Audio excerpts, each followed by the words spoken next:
Hello दोस्तों, मैं नयन कुमार आप लोगों का स्वागत करता हूं तथागत जीएस बुद्धा में। आज दोस्तों बात करेंगे हम आरआरबी एनटीपीसी का जो फर्स्ट शिफ्ट का एग्ज़ाम हुआ है 17 फरवरी को। इसमें जो जीके जीएस और करंट से रिलेटेड जो भी क्वेश्चन पूछे गए हैं उन्हीं क्वेश्चनों के बारे में हम लोग डिस्कस करेंगे। चलते हैं, शुरू करते हैं। पहला क्वेश्चन पूछा गया है दोस्तों, पूछा कहा है कि बुद्ध के प्रथम उपदेश को क्या कहा जाता है। तो बुद्ध के प्रथम उपदेश को कहा जाता है धर्म चक्र प्रवर्तन।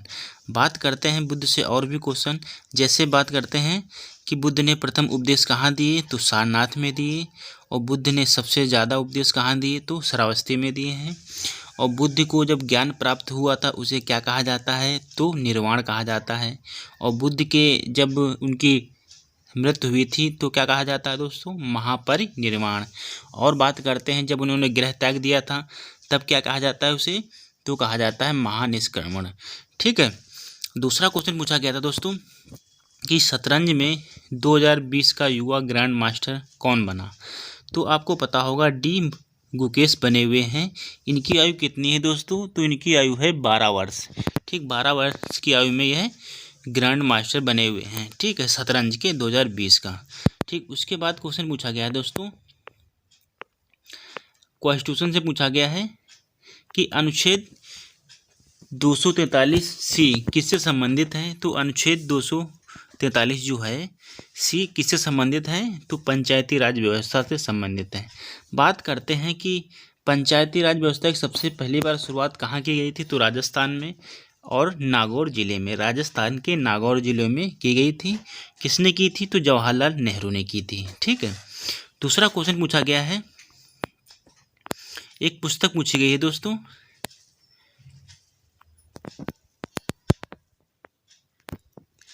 Waiting for a visa. Waiting for a visa पुस्तक के लेखक कौन है दोस्तों, तो डॉक्टर बी.आर. अम्बेडकर हैं। कौन है, तो डॉक्टर बी.आर. अम्बेडकर हैं वेटिंग फॉर ए वीज़ा के पुस्तक के लेखक। अगला क्वेश्चन पूछा गया है दोस्तों, पूछा गया है बोरलंग पुरस्कार किस क्षेत्र से दिया जाता है। तो बोरलंग पुरस्कार किस क्षेत्र में दिया जाता है दोस्तों, तो यह कृषि के क्षेत्र में दिया जाने वाला पुरस्कार है। ठीक, अगला क्वेश्चन पूछा गया है, कंप्यूटर से पूछा गया है कि भारत का पहला सुपर कंप्यूटर कौन से है निम्नलिखित में से। तो 4 ऑप्शन दिए गए थे, उसमें जो परम कंप्यूटर है ये क्या है, तो भारत का पहला सुपर कंप्यूटर है।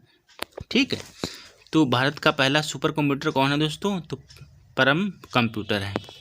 अगला क्वेश्चन पूछा गया था, किस काल को स्वर्ण युग काल कहा जाता है। तो किस काल को स्वर्ण युग काल कहा जाता है, तो स्वर्ण युग काल किसे कहा जाता है दोस्तों, तो गुप्त काल को। तो गुप्त काल से संबंधित भी क्वेश्चन को देख लेते हैं। बात करते हैं कि इसकी जो गुप्त काल की स्थापना किसने की थी दोस्तों, तो गुप्त काल की स्थापना श्री गुप्त ने की थी।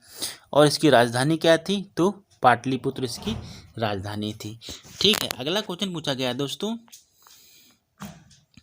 यूनो से संबंधित दोस्तों हर एक शिफ्ट में क्वेश्चन पूछे जा रहे हैं, तो आप लोग पढ़ लेना बहुत ज़रूरी है, क्योंकि 1-2 क्वेश्चन फंस सकते हैं इससे।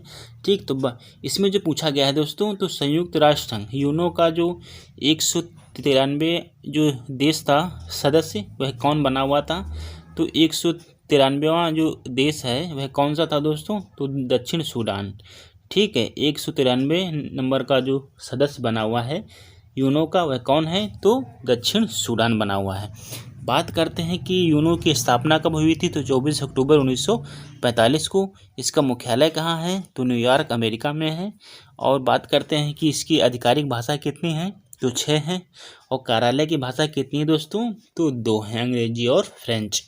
ठीक है, रिपीटेड क्वेश्चन है ये, 2 बार रिपीट हो चुका है। बात करते हैं कि प्रारंभ में कितने सदस्य थे इसके, तो 51 सदस्य थे। 51 में से भारत भी एक था। उसके बाद करते हैं अगर कुल सदस्य की संख्या कितनी है, तो 193। और 193वां देश कौन सा है, तो दक्षिण सूडान है। ठीक, अगला क्वेश्चन पूछा गया दोस्तों, भारत छोड़ो आंदोलन की शुरुआत कब हुई थी। ये भी क्वेश्चन रिपीट हुआ है 2 बार। तो इसकी शुरुआत 8 अगस्त 1942 में की गई थी। तो 8 अगस्त 1942 में इसकी शुरुआत की गई थी भारत छोड़ो आंदोलन की। ठीक, 1942 में।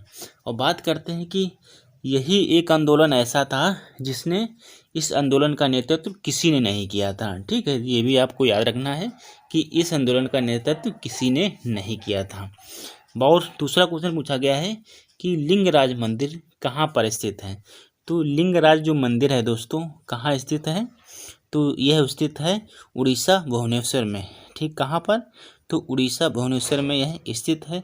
और बात करते हैं कि इसका निर्माण किसने करवाया था, तो सोमवंशी राजाओं ने करवाया था, जिसका नाम था केसरी ने। राजा का नाम क्या था, केसरी। ठीक, ये 11वीं शताब्दी में बनवाया गया था। किसने बनवाया था, तो सोमवंशी राजा केसरी ने बनवाया था। ठीक, अगला क्वेश्चन पूछा गया है दोस्तों,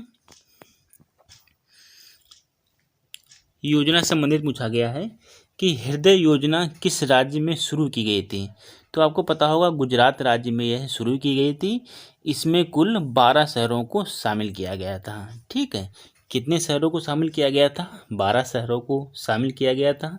किसने शुरुआत की थी, तो गुजरात राज्य ने। अगला क्वेश्चन पूछा गया है दोस्तों, क्वेश्चन से कि संविधान सभा के प्रथम अध्यक्ष कौन है, निम्नलिखित में से। 4 ऑप्शन दिए गए थे। जो संविधान सभा के प्रथम अध्यक्ष कौन है, तो सच्चिदानंद सिन्हा है। ठीक, कौन है, सच्चिदानंद सिन्हा। और बात करते हैं ये कौन से अध्यक्ष हैं, तो अस्थायी अध्यक्ष कौन है, सच्चिदानंद सिन्हा है। और बात करते हैं कि जो अस्थायी अध्यक्ष हैं वह कौन थे, तो डॉक्टर राजेंद्र प्रसाद थे। और बात करते हैं कि संविधान सभा की पहली बैठक कब हुई थी, तो 9 दिसंबर 1946। और इसी बैठक में सच्चिदानंद सिन्हा को अस्थायी अध्यक्ष चुन लिया जाता है। और उसके 2 दिन बाद जब 11 दिसंबर 1946 को बैठक होती है, उस बैठक में डॉक्टर राजेंद्र प्रसाद को अस्थायी सदस्य चुन लिया जाता है। ठीक है, तो दोस्तों ये क्वेश्चन से पूछे गए थे आज जो फर्स्ट शिफ्ट में। उन्हीं क्वेश्चनों के बारे में हम लोगों ने डिस्कस किया। ठीक है दोस्तों, तो मिलते हैं अगले वीडियो में। थैंक यू दोस्तों।